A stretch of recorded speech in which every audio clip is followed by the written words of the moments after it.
My name is Evan. I work at Ripple on the Interledger protocol. I'm going to go through. Today I'm going to be talking very quickly about Interledger and streaming payments. So I'm the co-inventor of Interledger. I've been working on it full-time for the past 3 years.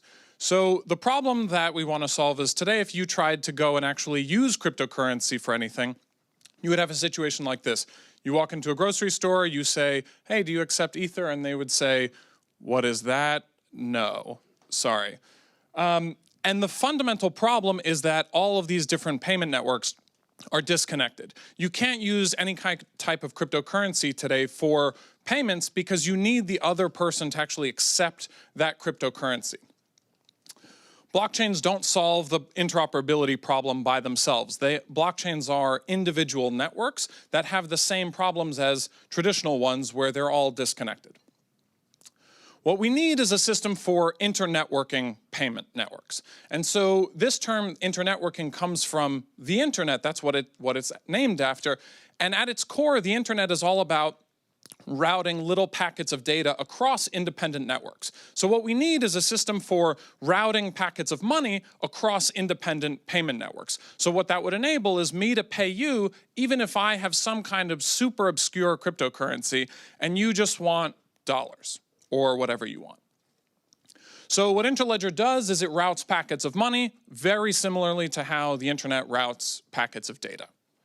I won't get into too much of how that works, but I want to walk through some of the cool things that this lets you do. So when we're applying this analogy with the internet, one of the things we get to is this idea of streaming payments. So if you broke up payments into little tiny chunks and could route these packets super efficiently, what you could end up with is this idea of streaming payments. So one of the things that could look like is, oh, you need to send a bigger payment? Okay, it depends on your payment bandwidth, which is a weird concept that we work with a lot, where that would be measured in dollars per second that you can send, or whatever currency you have. Some of the cool use cases that come out of this, things like streaming media. So today payments are super inefficient and clunky, and so we prefer, things like monthly subscriptions. I pay my $10 a month because I don't want to be bothered by this. If you made the payments super efficient and could do it on a very small basis, you could do things like paying for a second of video. So you're streaming me video, I'm streaming you money, and if I pause the video, I stop paying for it. If I walk away, I stop.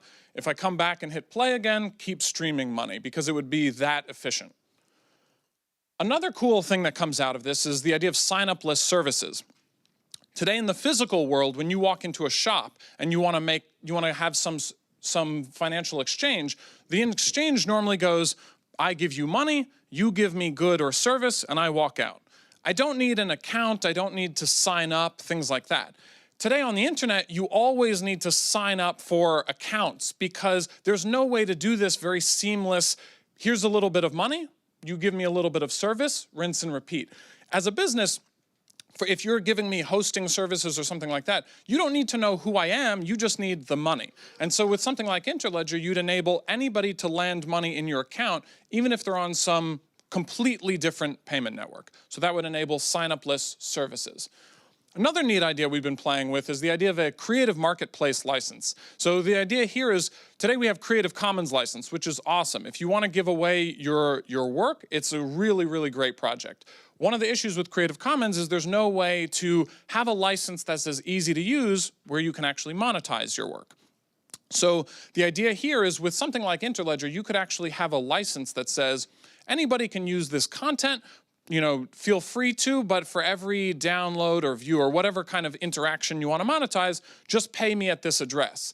And the thing that's really missing today in order to do this is the assumption that just anybody could pay you. Because there's no interoperability and because we don't have internetworking for payments, if you did this kind of license, you'd be like, okay, anybody that has Bitcoin can now pay me, which is a tiny subset of everybody. The thing that makes the internet work is that everybody can access it quality. Last kind of fun thing to throw out there is if you connect every type of currency and payment network together, what you can enable is payments from weird currencies. So today you use dollars because everyone else accepts dollars here. If everything's connected, you could pay with stocks, community currency, local currency, crypto, whatever you prefer. So I'll leave you with 3 questions to consider. Number 1, which ledgers will be the most attractive when everything is connected together? What kind of features would you want? Number 2, will interoperability bolster or kill app-specific tokens? And number 3, what new businesses can you create with streaming payments? Thanks.